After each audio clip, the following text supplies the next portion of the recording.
بسم الله الرحمن الرحيم، والصلاة والسلام على أشرف المرسلين سيدنا محمد عليه وعلى آله وصحبه أجمعين.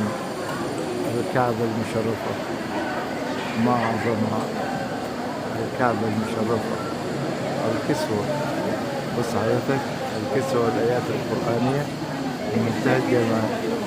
بص حضرتك، دي أعواد من الذهب، يعني السلك اللي اتعمل بيه الآيات القرآنية دي من الذهب الخالص، يزن 150 كيلو جرام.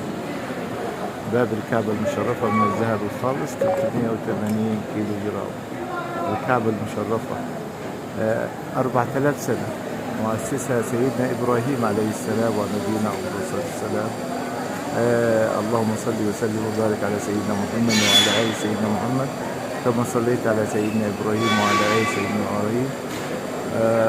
اللهم بارك على سيدنا محمد وعلى آل سيدنا محمد كما باركت على سيدنا إبراهيم وعلى آل سيدنا